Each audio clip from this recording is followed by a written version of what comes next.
Hi guys, how are you all? So today's video is on the importance of time management जब आप exam के लिए तैयारी कर रहे हो तो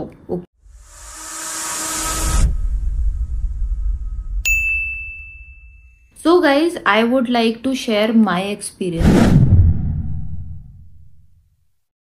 डीटी का पेपर था मेरा, ठीक है। मैं बोथ ग्रुप्स दे रही थी, मेरा 4th अटेम्प्ट था एंड मैंने ना एक प्लान बना रखा था कि मुझे इस टाइम से इस टाइम तक ये चैप्टर कवर करना है, इस टाइम से इस टाइम तक ये चैप्टर कवर करना है। और मैं वीजी सर से मैंने क्लासेस ली थी और मेरी वो डीटी की जो समरी बुक सर देते हैं वो मैं उसी के थ्रू अपना रिविजन कर रही थी। उसमें मैंने मार्क कर रखा था मुझे क्या क्या कवर करना है। पहला चैप्टर मैंने उठाया था एंड मैंने उसके लिए मेरे ख्याल से शायद 1.5 घंटा कुछ अलॉट कर रखा था and I started doing it and I realised कि 2 घंटे हो गए थे और मेरा वो चैप्टर आधा भी नहीं हुआ था। और ऐसे जैसे ही वो 2 घंटे खत्म हुए तो मुझे टेंशन होने स्टार्ट हो गई और मैंने कहा चलो इस चैप्टर को छोड़ते हैं, दूसरे चैप्टर पे चलते हैं। क्योंकि मैंने यही सोच रखा था कि मैं ऑब्वियसली जितना टाइम है उसी में खत्म करूंगी, क्योंकि अगर मैं एक्सीड कर दूंगी अपना जो अलॉटेड टाइम है तो फिर ऑब्वियसली मुझे बाद में जाके टेंशन और स्ट्रेस एक्यूमुलेट हो जाएगा और मैं नहीं कर पाऊंगी। तो मैंने अपना वो चैप्टर छोड़ दिया और मैंने दूसरा चैप्टर उठा लिया ये सोच करके कि चलो मैंने कुछ बफर टाइम रखा हुआ है, मैं उसमें ये वाला चैप्टर कर लूंगी। तो मैंने दूसरा चैप्टर उठाया और उसमें भी सेम यही चीज हुई कि मैंने उसको 1 घंटा दे रखा था और आई थिंक मेरे को 1.5 घंटा हो गया था और मैंने उसको आधा चैप्टर ही मैं कवर कर पाई। तो अब मतलब इमेजिन मेरा स्ट्रेस लेवल कहाँ जा चुका था, क्योंकि जो चीजें बची हुई थी और जितना टाइम मैं ले रही थी वो मेरे बफर टाइम को भी अगर मैं यूटिलाइज कर लूँ तो मैं उसमें भी ना कवर कर पाती। तो ऐसे चल रहा था। अब उस टाइम पे मैंने मतलब मेरे को लगा कि यार ये तो दिक्कत की बात है। मतलब मेरे को जो मैं टाइम सोच रही हूँ मुझे जितना लगना चाहिए, क्योंकि मुझे कॉन्फिडेंस नहीं आ रहा था। मतलब मैं वो 2 घंटे वाली चीज़ 1 घंटे में कर लेती, लेकिन मुझे बिल्कुल भी कॉन्फिडेंस नहीं आ रहा था क्योंकि शायद मैं डीटी काफ़ी ज़्यादा भूल चुकी थी। मतलब मुझे रिविजन करे हुए काफ़ी टाइम हो गया था और मैं उसको काफ़ी ज़्यादा भूल चुकी थी। और मेरा 4th अटेम्प्ट था और मैं एकदम डिटर्मिन्ड थी कि भाई मेरे को इस बार क्लियर करना है चाहे जो हो जाए। तो मैं मतलब काफ़ी देर तक मैंने सोचा मैं क्या करूँ और मुझे समझ नहीं आ रहा है। और मेरे को तो मतलब अगर मैं कोई भी चैप्टर उठा लूँ मुझे नॉर्मल से ज़्यादा टाइम ही लगेगा अगर मुझे उसको प्रॉपरली रिवाइज करना है तो। अब मेरे सामने ऑब्वियसली 2-3 ऑप्शंस थे। एक तो मैं बहुत ज़्यादा पैनिक कर लेती और मैं गिव अप कर देती, ठीक है।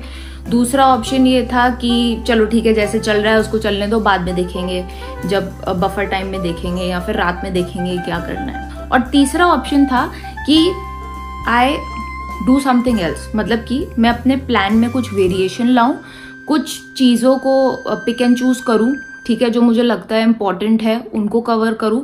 मतलब I need to change my plan basically, क्योंकि जो मैंने प्लान बना रखा था वो शायद मेरे लिए सही नहीं था, ठीक है। With the amount of preparation मेरी थी डीटी में वो शायद मेरे लिए फिट नहीं बैठ रहा था, which I realized just before the day of the exam.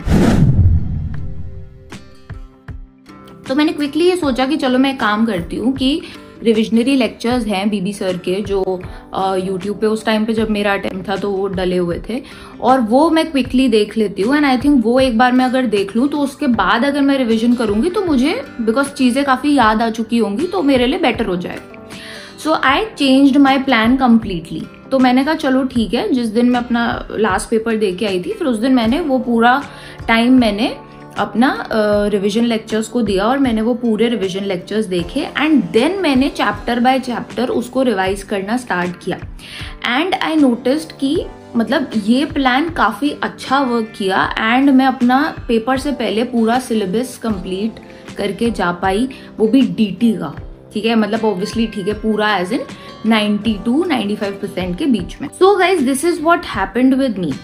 अब जैसा कि मैंने बोला 3 ऑप्शंस होते हैं लोगों के पास। बहुत से लोग गिव अप कर देते हैं, बहुत से लोग चलो ठीक है जैसे चल रहा है चलने देते हैं, एंड देन लोग आते हैं ऐसे जो कुछ भी हो जाए उनको क्लियर करना है। तो अब क्या ऐसा करना चाहिए, ठीक है। अब ये मेरी सिचुएशन थी, आपकी सिचुएशन मेरे से डेफिनेटली डिफरेंट हो सकती है, आपका प्लान डिफरेंट हो सकता है, आपका प्लान बी कुछ और हो सकता है। तो मैं बस इसलिए ये एग्जाम्पल दे रही हूँ कि एक प्लान होना कितना जरूरी है, उस प्लान का एग्जाम से पहले अध्ययन होना कितना ज्यादा जरूरी है, and at the same time guys buffer time होना कितना जरूरी है। सो जब भी हम प्लान बनाते हैं अपने एग्जाम के एक दिन पहले वाला, we need to keep 3 to 4 hours of buffer time, because बहुत बार ऐसा होता है कि हमारा जो नॉर्मल टाइम है उससे एक्सीड कर जाता है हमारा plan. Another most important thing which I learned from this experience is that you should be ready for surprises. So मेरे सारे पेपर्स डीटी से पहले नॉर्मल एज पर प्लान चल रहे थे, बट डीटी में मुझे रियलाइज हुआ कि दिशा तुमने गलत प्लान बनाया, मतलब ये प्लान तुम्हारे प्रिपरेशन से सिंक नहीं हो रहा है, तो you should be ready for surprises. So guys, time management is really very important during your exam preparation. Before your exam, you should be absolutely clear about क्या क्या चीजें आपको कवर करनी है, कितने टाइम में उसको कवर करना है, and you should be ready for any kind of surprises, and you should always have a plan B and buffer time. So guys, that was all for this video. Thank you so much for watching my video. अगर आपको कुछ भी पूछना हो तो आप नीचे comment section में मुझसे पूछ सकते हो। अगर आपको पर्सनल काउंसलिंग सेशंस लेने हैं तो आप मुझे ईमेल कर सकते हो। You can see my email ID below, or you can connect with me on Instagram. My Insta handle is CA Disha Makhija. Thank you so much guys for watching my video. All the very best.